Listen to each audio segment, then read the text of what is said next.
Well, Steve, it is so great to have you on the show. We've got several mutual friends in John Rulin, Hal Elrod, Jamie Hope, and a handful of others, actually. I'm just thrilled to have you on the show. So thanks for joining. Yeah, it's a pleasure to be here. That's a pretty decent lineup you've just given a shout out to. Oh, I love it. Well, I've had so much fun getting to know you and learning your story, and I'm excited to share it with my audience because you just have, in my opinion, one of the coolest stories out there. What you do for a business is incredible, and I want to get the word out. This whole idea of bluefishing, which you coined, and I read your book. It's incredible. Tell us a little bit about that, because you really, like, one of the things that I notice about you is you are full of passion, and you talk about the importance of having passion and the excitement that brings. And you have built your whole career and life around this idea of passion. You're a walking, talking, trophy for exactly that. Wow, there's a lot of questions in there. So how do we unpack it? God, let's just start at the beginning.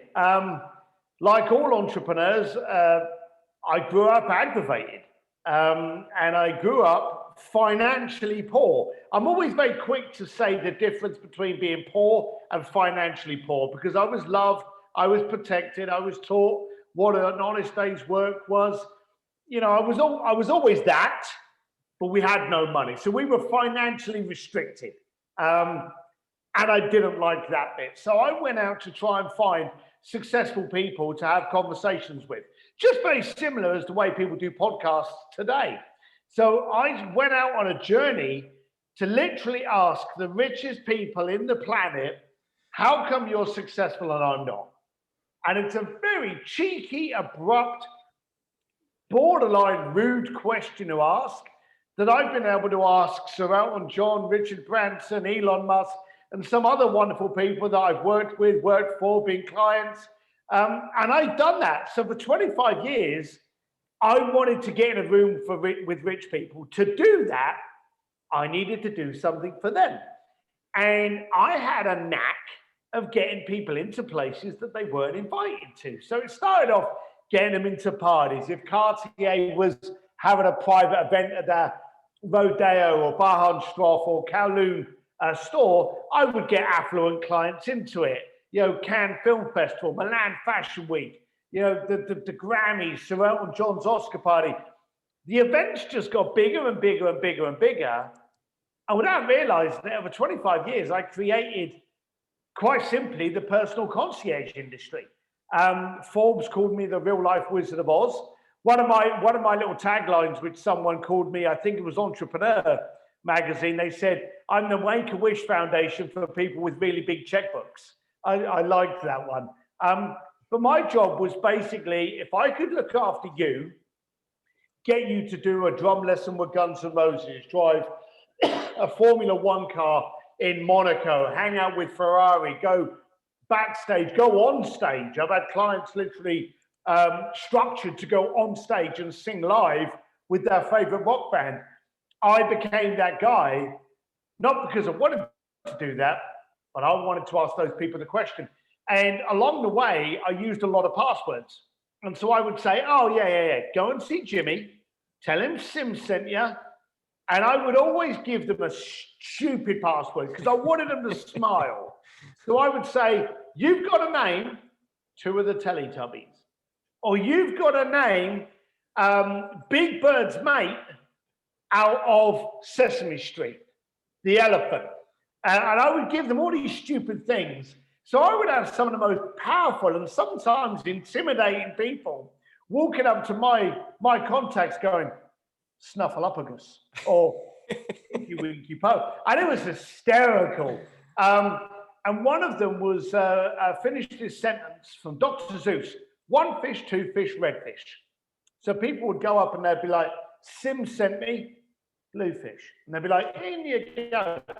And I obviously used that password too much because people would then contact me going, hey, you're that Bluefish guy we keep hearing about. And so in the end, I went, yeah, okay. And that's how it started. Didn't really think much of it because, again, my focus was on getting into the rooms. I always thought if I knew 10 millionaires, which ended up becoming 10 billionaires, that'd give me a job. None of those bastards gave me a job, and now I run a company, Sims Media, and actually 3 of those 10 are actually clients of my media company. So they're okay about giving me money, but they never actually gave me a job without realizing that I was building my own up. But the whole premise, the whole point was to find out why successful people, and we've had this conversation when you were on my podcast. If you don't know the answer, go and find someone that's qualified and credible with it. And that's what I did. So even though me and you have different industries, the mentality was the same. We started off aggravated, and then we went and sought that information from credible sources to become educated ourselves. And that's how it started. And then I got the chance to write a book 3 years ago. I had a different title, but they were like, no, we got to call it Bluefishing. So we called it Bluefishing, became a bestseller and translated into Chinese, Polish.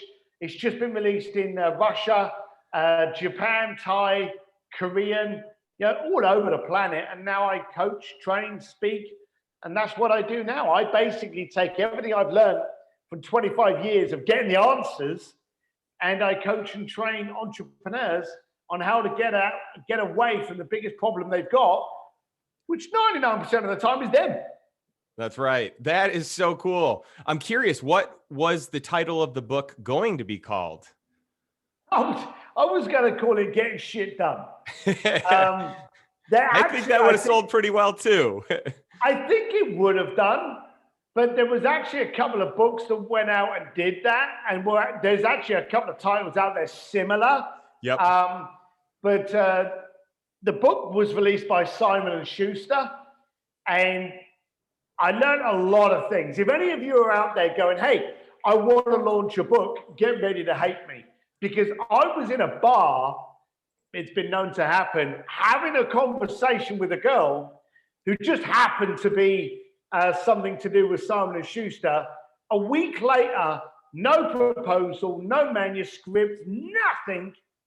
I got offered a very large book deal. The tip of the day on that, the lesson to learn from that, is when you are in great rooms with great people, great things happen. So I didn't expect the book to take off. I didn't expect anyone would find my story any different. I was wrong. So when it got released, it really did change my world. And for that reason, they had a bit more control over things like title and layout than I wanted, and that I knew about. I didn't know anything about writing a book. I'd read a couple, but that was about as far as it went. Well, while we're talking about it, where can people find this book? Because I think it's an incredible book. I just loved reading it, and it's an easy read and it's fun. And as you hear the stories that you were able to create for people, you vicariously live through these individuals, and it's so uplifting. So I'd love my audience to know where they can find out more about you. Well, it's very easy. You can find it on stevedsims.com, and that's, don't forget the D for dashing, and there's only one M in Sims. So stevedsims.com. But when you go to that website, there's a little story that should give you a little bit of background before you actually look at the video that you will see. I knew nothing about publishing a book. I think that was probably my greatest asset. I've missed out on a few things, but I've made up for more things than I've lost because I wasn't trapped in the myths and the ruts of what normal publishing looks like. So they contacted me about a month out and they said, do you have your launch ready? And I said, what launch? And they said, for the book. And I went, no, I thought you did that. I thought you just released it and people bought it and I became an international bestseller, I thought that was just what you did. And they were like, no. You've got to do a book launch. And here's the funny thing, it gets strange. They had always wired the money into my account. This time they sent me a check for $2,500. And I'm like, what the hell is this for? And they said, that's for your launch. What launch? And they said, we've looked where you live, and in Los Angeles, there's a Barnes & Noble in an affluent area called The Grove. We want you to rent a table. Apparently you can rent these from Barnes & Noble, buy some champagne and sell autographed copies on a Saturday afternoon. Now, for any of your listeners that aren't lucky enough to see me, I don't look like Brad Pitt. So there is no way in the world you're going to be wandering through the mall on a Saturday afternoon with your little daughter and go, he looks lovely, warm and fuzzy. Let's go and find out what he's talking about. So I said to him, I'm not doing that. And they said to me the words that you always hate to hear. They went, it's in your contract, you have to do a launch. Ooh. So I was like, oh, shit. So again, knowing nothing, I went down to a whiskey bar that I'd love to frequent on Sunset Boulevard. And I said, look, here's the scoop. I'm going to sign this check over to you. Kick me out when we run out of money. I'll invite a bunch of my... And they went, yeah, okay, you can have the back room. So I had the back room of a Hollywood whiskey bar. And all I did was I phoned up my mates. I phoned up like, you know, Jay Abraham, Lewis Howes, Jim Quick, Greg Reed, a whole bunch of people. And again, when you know great people, you know, you can make a great room yourself. So I phoned up all of these people and I went, no, I've got to do a launch party for this. We're basically just going to get pissed. Do you want to come down? Because I had to take a few photographs. Well, a girl turned up by the name of Sonia Hatter. Sonia and Cole Hatter run a very big event called Thrive in Vegas. And he's always doing videos for him. And I had some good people at this party. So she said to me, do you mind if we get our guy just to do some video footage for his B-roll? And I went, knock yourself out, enjoy it. So that's what they did. I saw them floating around the party, just taking videos of Jim Quick and all these other people. And then I, had the party, got drunk, went home, and Simon and Schuster contacted me and they said, look, we've seen a couple of pictures up, but we haven't seen like a formal launch. There's no website or anything. And I said, well, I'll stick the pictures on a website. We didn't even have a website, but I own Steve D. Sims. I said, I'll stick it up there. That afternoon, Sonia sent me that video that's on the website. And she said to me, I apologize for lying, but we edited and filmed a launch party video for you. So to say that it was perfect timing is an understatement. But when you see the video, at the beginning, everyone's sober.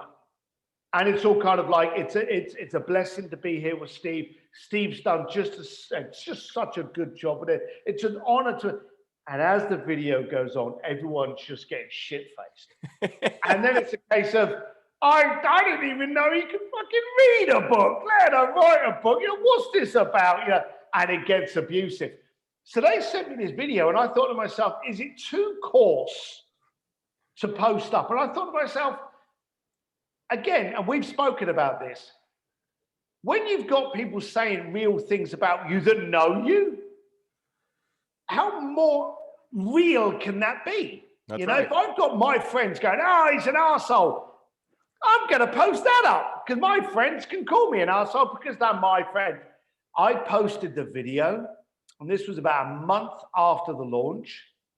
And the first month did very little. Second month did slightly less than the first month. I posted that video up on there, and I think we hit 8,000 copies, and it just hockey sticked. And I would say it was down to that video on the front page of steveDsims.com.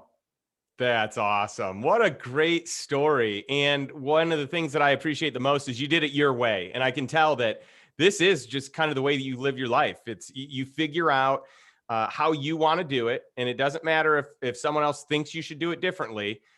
You do it the way that you want to do it. And that has had tremendous success and results for you. I think that that's awesome.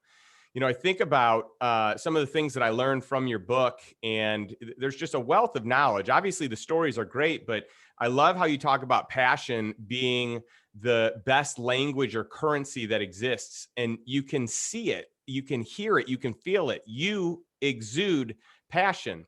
Now, one of the first things that you talk about in your book is a lesson from your dad. And I feel like this is something that really has been a foundational concept or idea around a lot of what you've built and the way that you live your life. And you had said this, that your dad said, you don't drown by jumping in the water, you drown by staying in the water too long. And I'd love to hear you unpack that a little bit. So I left school at the age of 15. There was a school counselor that I saw on my final day, and he said, don't bother applying for college, you're done. And that was it. I was like, oh, well, that was great. So I left school. My dad owned a little construction firm. And my dad was a thick-headed Irish lad, just a proud, solid man. And he owned this little building thing. And they would do everything from little houses to, working on factories. And so I would go in there in the summer, and I would go in there in school holidays to make some extra cash. So getting kicked out of school at 15, the natural step was the following day, bang, I'm on the building site. And I remember walking through the town with him one day, and we were walking between projects. So we're all filthy working on a building site. My dad was a chain smoker, and he wasn't the sharpest tool in the shed, but he was a good, honest, hardworking man. But he would have one cigarette going, and in the other hand, he'd have one that hadn't been lit yet. And just as this one would be about to die, he'd light that one up, puff that one out, throw it on the floor, and be off again and get another one ready. Always double fisting, okay? So we're walking through this town, and he's smoking away, and in his right hand, he's got this cigarette not even lit yet. We're walking, and he puts his hand on my shoulder.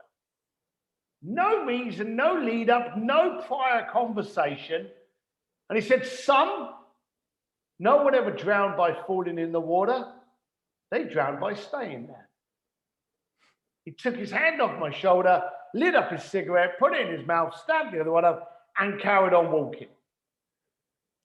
And I had stopped.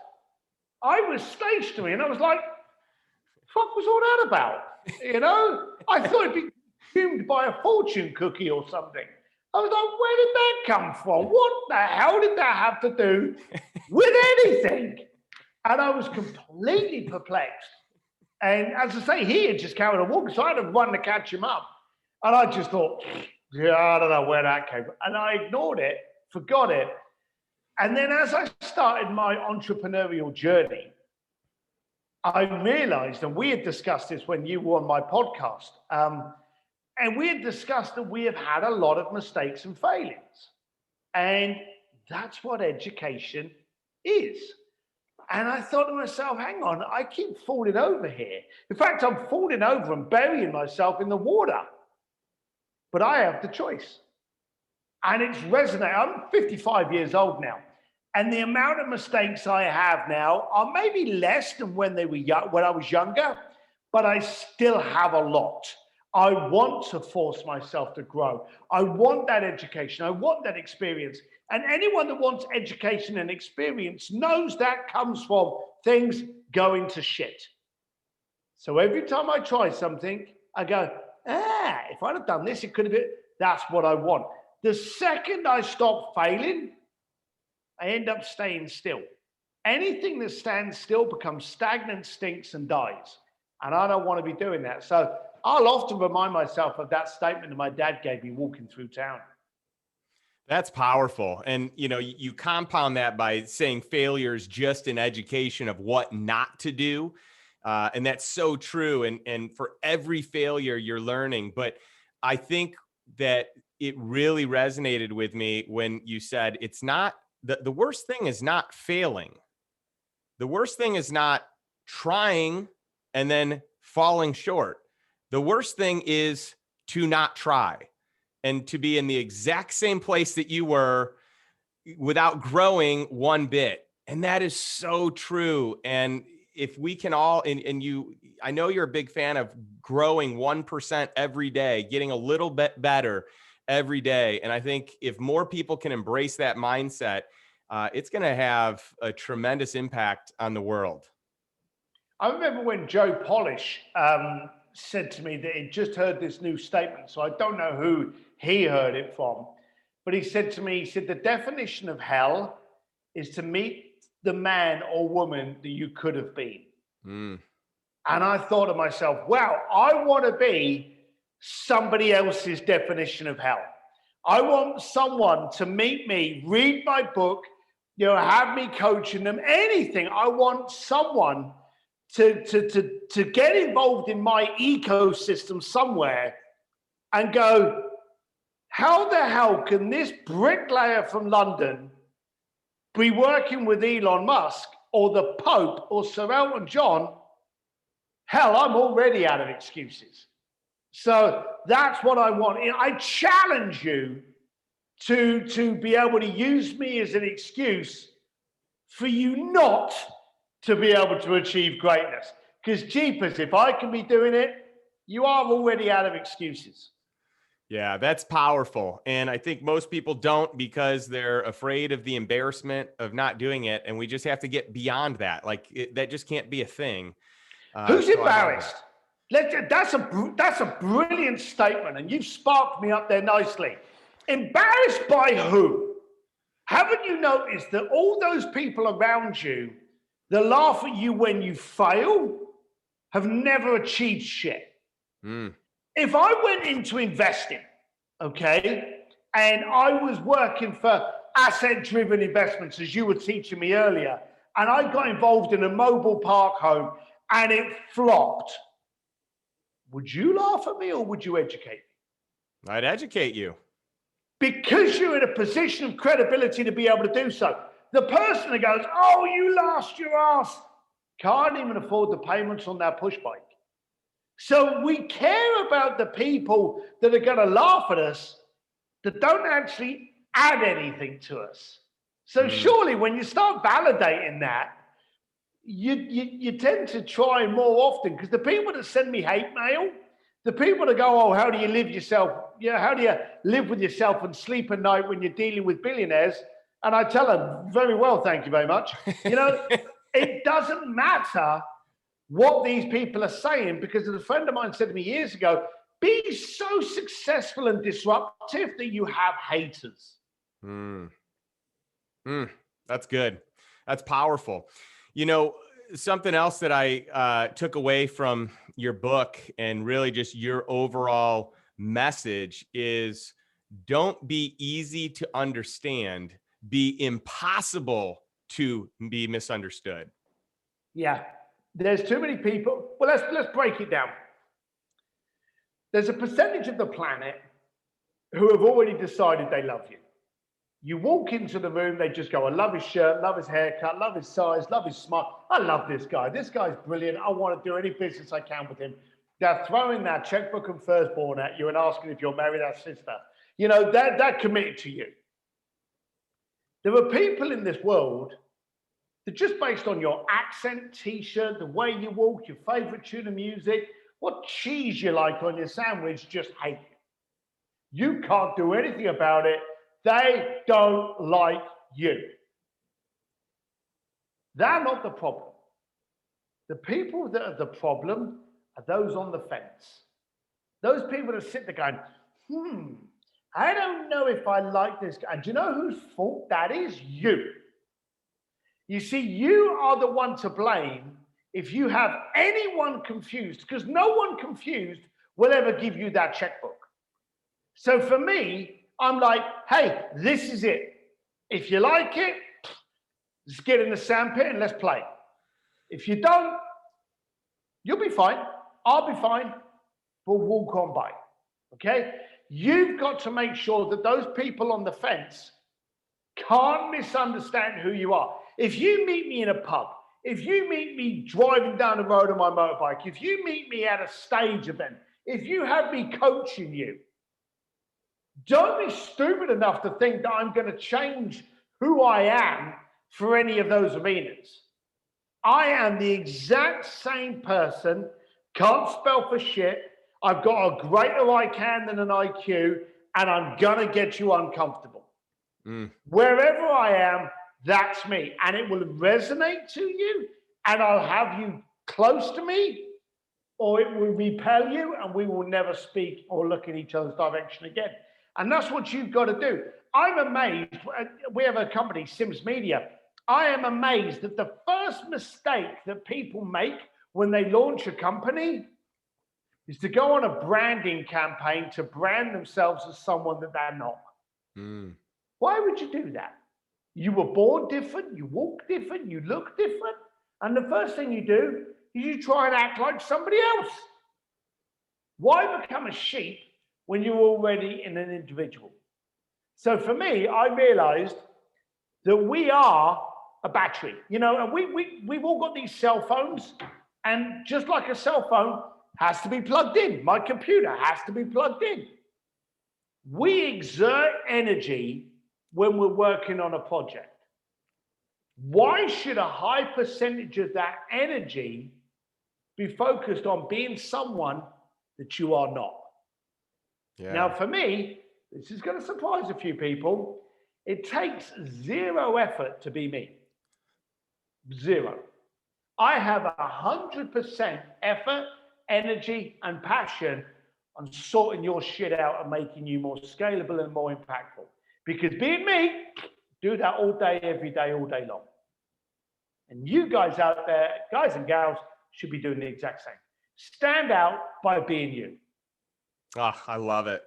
You know, I also thought it was cool hearing your story of, you know, wondering how people stayed at such fancy hotels and what that life was like, and that you figured out this hack. Instead of like staying at this expensive hotel, just go and grab a coffee in the lobby and hang out and see what it feels like to be there. And I just love that idea. I'd love to hear more about some of those experiences and how it morphed into having, like, experiencing the higher end stuff that you've become, you've had the privilege of experiencing and have become accustomed to in many cases. Yeah. So the first thing you've got to do if you want to change is to change the room you're in. Okay. I already said to you that I got the book deal because I was in a great room full of great people and a great thing happened. You've already said that when you wanted to scale and learn how to invest, you sought out people that were credible at that position. So you changed the room. If you want investment advice, you don't go down to the local pub and speak to Billy on the last stall and ask him. He's got an opinion and he'll tell you what to do with his money, which is more money than he's ever seen in his life, even if it's $10. Everyone's got an opinion, but it's not credible. So the first thing you've got to do is change your room. And the good thing is today, you don't even have to leave the door. You can change your room by subscribing to this podcast, joining the appropriate Facebook group, joining the appropriate online community. You can change your environment of challengers and creative disruptors by joining some kind of digital ecosystem. Now, I came from an era where I didn't have Instagram to point out how inadequate my life was. So for me, to want to understand what affluence was like, I'm not going to go to my local Ford dealership. I'm going to go to a Ferrari dealership. I'm going to sit in a Ferrari. I'm going to touch the steering wheel, lick the leather. You know, I'm going to immerse myself. Did that. I used to get kicked out of those places before I ended up buying one with the credit card, you know? So, and then I would go to hotels. This is a 5-star hotel. I can't afford to stay at the room, but I can afford $10 for a coffee. Even though it's too much for a coffee, I can immerse myself in the experience of being served in the same way and in the same porcelain that a billionaire would. So I immersed myself in that experience by paying too much money for a cup of coffee, sitting on a fine couch and watching how people interacted.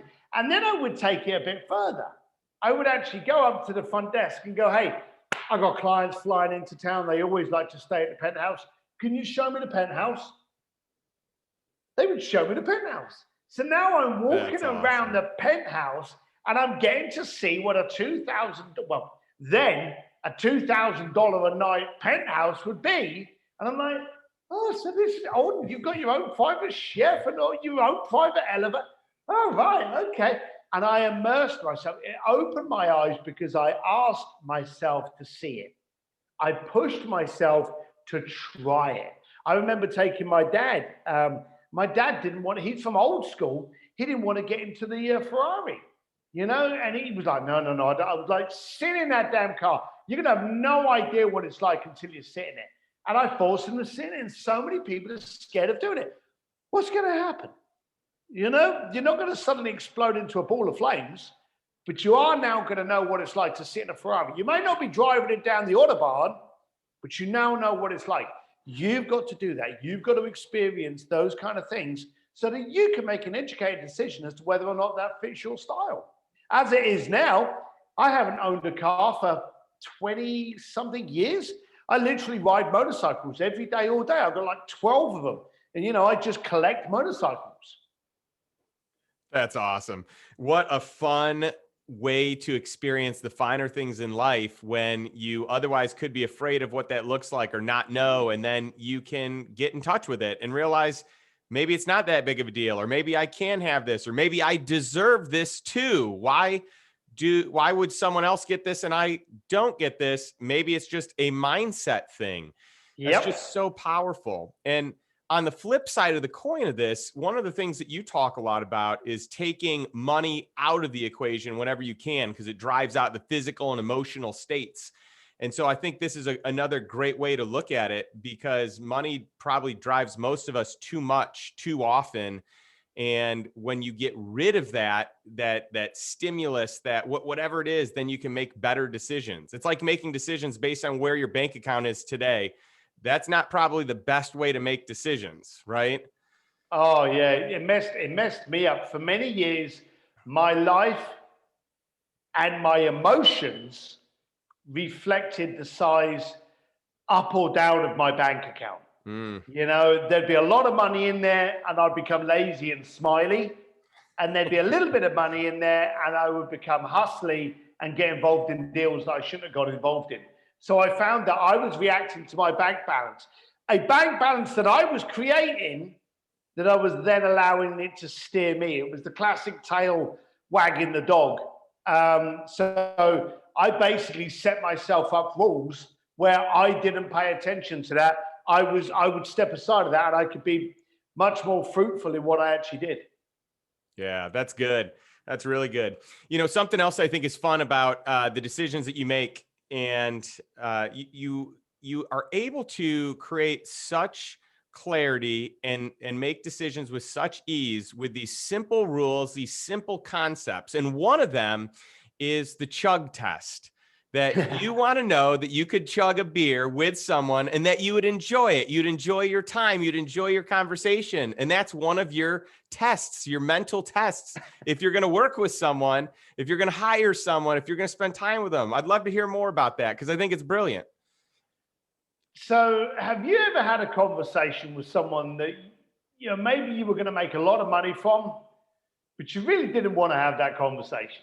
You bet. You know, you're on the phone going, yeah, no, I understand what you're saying, but no, of course you're right. And it wears you out. And you get off the phone and you are physically wiped. You are drained. Do you want to jump on another phone call? Hell no. You know, you just want to hide in a box and recover from that pain in the ass. But when you have a phone call with someone you like having a phone call with, you're energized, you're motivated, you're kind of, well, that was great, let's do it again. And you hang up on the phone, you think, well, who else can I call? And you jump on the phone, or a client or a prospect contacts you, and you're like, hey, Jack, how you doing? And you're so pumped. Jack now wants a piece of this and he's doing all the business with you. So I noticed that on my miserable days, there was a definite bellwether and relationship to the miserable people I was speaking with. And I thought to myself, that can't be right. So I tested it and I thought to myself, I'm done with this. I'm only going to talk to happy people. I'm only going to talk to people I like. So I came up with this little, I don't know what you call it, formula. And here it is. You're walking down the high street and you're on the left-hand side of the high street. And between you and the other path is 2 lanes of busy traffic. And as you're walking north, on the left-hand side of the street, coming south, on the right-hand side, is somebody in your life. Maybe they're in your family. Maybe they're in a relationship. Maybe it's your top salesperson. Maybe it's your accountant, your underwriter, whatever. It's someone in your ecosystem. Do you automatically, A, quickly look in the window and pretend you're looking at those kids' cots, okay? And then watch the reflection for them to walk past you, and then quickly turn around and carry on your day? Or do you run across 2 lanes of speeding traffic to jump in front of them and go, Justin, let's go grab a beer. We haven't seen each other for 5 minutes, and you hug it out and you go and chug a beer with them? If it's not option B, get them out of your life. And I thought, I wonder if I can do that. And here's the daft thing. When you get rid of the a-holes from your life, it leaves you more room for the good ones. You imagine a day where all you speak to is good people. The people in your company are good people. Your accountant, I had an accountant, and you're sitting there going, well, who cares if you get on with an accountant? All accountants are assholes. Not mine. I went out to find an accountant that I was not depressed when I got off the phone with. My old accountant would do the same numbers, but every time he'd phone me, he'd be like, hey, Steve. Yeah, well, I've done yeah, it's not good. Shut up. I'm making a lot of money. I'm paying tax. How is it a bad thing? It just happens to be what it is. Why have I got to have the added misery of your dumbass attitude? Now my accountant comes on the phone. He's like, well, you're making too much money, Steve, because we've got to give a little bit to someone else. And just the reframe is what I like. You know, I love the fact that he tries to make a joke out of the fact that I've got a big tax bill. You know, you may not want it, but I'm not going to be shooting that messenger. So I literally went out of my way, and I did this with my family. And you know, funny enough, there were a couple of people, even in my family, that I wondered whether or not I'd look in that mirror to or in the window. And so I was able to confront them and go, I don't like our relationship. Let's work on it or forget it, you know? And if you can be that brutal with your life, you end up with the life that you want to live in. That's powerful. And I can tell you that that whole idea has served me very well. And I've been on the side of that where I didn't make decisions based on who I wanted to spend time with and who I didn't. So in the business world, you know, hiring people, this is of the utmost importance because these are people you're going to work with on a regular basis, especially with a small company. And I really learned this the hard way. I had one brutal year of just hiring the wrong team, the wrong main point person. And I did everything in my power to avoid having conversations, which means that this person did worse and worse and worse because I didn't do my job. I wasn't motivated to do my job. And I learned that you have to hire people that you love, that you want to spend time with, that it's a heck yes. It's not just a yes to hang out with them. It's a heck yes to hang out with them. And so I love that chug test on your end. And by the way, if you say it's that important in business, imagine how much even more important that is in your personal life, right? Outside of business, like, you know, your spouse, your friends, like who is it that you're choosing to spend time with? And I think that that is imperative. So brilliant, totally brilliant. We're coming to an end here, and I thought it'd be cool to kind of close things out with just this idea that you said in your book, which was living with passion and moving with persistence. That combo of passion and persistence makes you invincible. And you do that. You are a walking, talking version of exactly that. Someone with passion and persistence. And I just want to thank you for your time on the show. And please, again, share with us where we can find you. Well, you can, watch my little get-ups on Instagram at Steve D Sims. You can join an Entrepreneur's Advantage with Steve Sims, which is my free Facebook group. Or you can learn about me and everything else I'm up to on steveDsims.com. D for dashing, 1M in Sims, Steve D Sims. I love it. Thank you so much for your wisdom and for the time and for the wonderful stories. This has been great. And I just want to leave our audience, those of you watching, those of you listening, with my favorite way to close out every episode, and that is this: take some form of action today, one step towards the life that you desire, a life on your terms, a life that is proactive and intentional, not a life by default, and move towards financial freedom. Thanks. We'll catch you next week.